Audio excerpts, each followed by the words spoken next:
फहद मुस्तफ़ा ने एक बार कहा था कि यार टिकटॉक को बैन होना चाहिए। उनसे पूछा गया था क्यों यार आप ऐसा क्यों कह रहे हैं, तो उन्होंने कहा था जब टिकटॉक के ऊपर आपको इस तरह का कंटेंट देखने को मिले जिसको देखते हुए आपको शर्म आए, या लोग अपने आप को ही नुकसान पहुंचाने लगें, या ये समझने लगें कि टिकटॉक ही उनकी रोज़ी रोटी का ज़रिया है और उसको full time as a job लेना शुरू कर दें, तो it should be banned in Pakistan. उसको पाकिस्तान में बैन भी होना चाहिए और उस पर पाबंदी भी लगानी चाहिए। हाँ, एज ए टाइम पास आप उसको उसके ऊपर कंटेंट क्रिएट करें, वीडियोस बनाएं, शॉर्ट वीडियोस बनाएं, या कोई अच्छा कंटेंट बनाएं जो किसी को मोटिवेट करता हो, जो किसी को ये बताता हो कि हाँ यार कंटेंट बनाने की कोई डेफिनेशन मिल जाए कि ओरिजिनल कंटेंट हो, तब भी उन्होंने कहा था समझ आती है। फिर हाल फिलहाल में उनसे दोबारा पूछा गया कि आपने ऐसा क्यों कहा था, तो उन्होंने कहा जब कंटेंट के नाम पे आपको अपनी फैमिली दिखानी पड़े तो ऐसे कंटेंट पे, उनके कहने का जो मतलब था यही था कि ऐसे कंटेंट पे लानत है। तो असल में ये बात आजकल फिर से इसलिए फेमस हो रही है क्योंकि सहर हयात जो फेमस पाकिस्तानी टिकटॉकर हैं उन्होंने एक बार फिर से भंड मार दिया, या ऐसे कह लें कि चवल मार दिया है।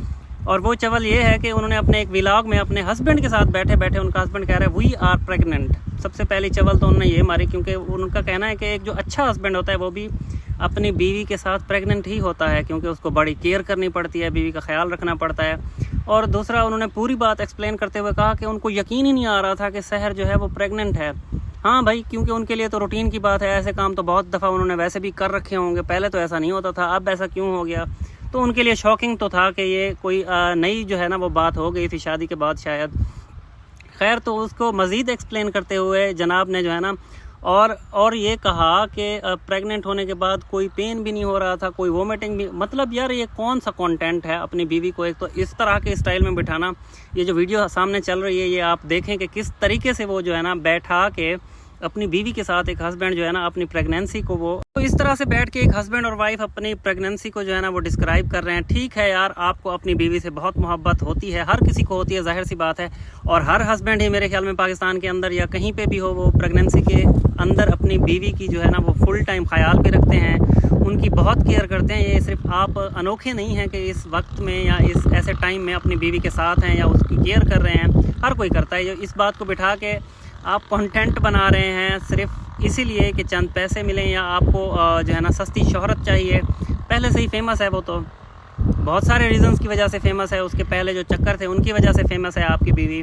और भी बहुत सारे जो है ना वीडियोज़ हैं जिनकी वजह से वो फेमस हैं। बहरहाल इस कंट्रोवर्सी में हम नहीं पढ़ते, ये कंट्रोवर्शियल बयान था जिसकी वजह से लोगों को याद आया कि यार एक दफ़ा फहद मुस्तफ़ा ने कहा था कि अगर कंटेंट के नाम पे आपको फैमिली बेचनी पड़े तो ऐसे कंटेंट पे लानत है, या ऐसे कंटेंट बनाने को और देखने को से अच्छा है आप कोई अच्छा काम कर लें, कोई और जॉब कर लें। और मैं तो हमेशा ही कहता हूँ टिकटॉक के ऊपर जब कोई लड़की कंटेंट के नाम पे अपना जिस्म बेचने लगे तो समझें उस कंटेंट के ऊपर लानत है। और ऐसे जो है ना प्लेटफॉर्म पे भी लोग फिर लानत भेज के चले जाते हैं। हालांकि मैं नहीं कहता प्लेटफॉर्म कोई भी बुरा नहीं होता, आपकी कमाई का ज़रिया है, नहीं है आपके टाइम का ज़रिया है, आपके आर्ट दिखाने का, आपके फ़न दिखाने का ज़रिया हो सकता है। लेकिन कम से कम कोई अच्छी चीज़ बता दें। आप बैठ के अपनी प्रेगनेंसी को डिस्क्राइब करना या डिस्कस करना अपनी वाइफ के साथ, अपने हस्बैंड के साथ, ये कौन सा कंटेंट है? दिखाना क्या चाह रहे हो? मतलब कि आप पहली मर्तबा पूरी दुनिया में प्रेग्नेंट हुई हो जो आप इस तरह से बैठ के उसको डिस्कस कर रही हो। इससे पहले भी वैसे भी टिकटॉकर्स जो हैं वो कंट्रोवर्सी से तो महफूज रहते ही नहीं हैं, हर वक्त खुद बना, और ये खुद ऐसे काम करते हैं कि ये कंट्रोवर्सी में आए। इससे पहले अरीज़ शहर का वाक़या जो था, अभी वो गर्म है, अभी वो ठंडा भी नहीं हुआ, और ये जनाब सामने आ गए हैं कि हम भी हैं इस मैदान में। यार हमें कैसे भूल सकते हो आप लोग कि हम ऐसा काम नहीं करेंगे कि आप हमें डिस्कस करो।